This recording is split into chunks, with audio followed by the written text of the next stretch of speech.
نمونا نه بعد از اینه میدونی که بشونم بذارم تو اتوگراف هر شیفتی که میدونی اتوگراف بشونم اتوگراف کنم فردا بگیره دست شما درد نکنه خدا قوت بهتون میگیم خیلی زحمت میکشید خدا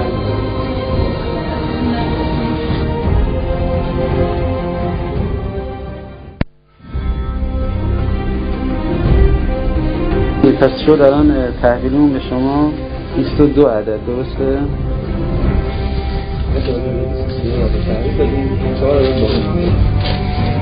اون 4 مرسی خدا قوت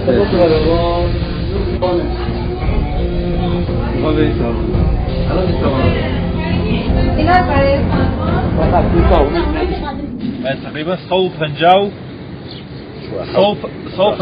حفدث لم روپوشانه که مخصوص بیمارستان مانو تیمان کرد ثانی بیمارستان ابو علی تحویل بیمارستان ابو علی دارن تحویل بیمارستان فجر ده سپاس با خوشویستان و کمک مایان جزیره قشم این سید امروزمونه به نیت این رفتیم دریا که این مایا رو تقسیم کنیم بین اونایی که واقعا نیازمندن و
یه مقدار پول جمع شد، ماسک و مواد ضد عفونی کننده و اینا واسه گیلان فرستادیم. من یه 2-3 بار توی 2-3 تا از گروه بچه‌هایی که جمع بودن کردیم این کارو. یه سری مواد غذایی کیسه بردیم در خونه هاشون که مردم گوشتن دیگه. سمت پایین شهر که میری فاجعه است که بردیم بهشون دادیم و گوشته نمونن. خیلی هستن که حالا درآمدشون از دست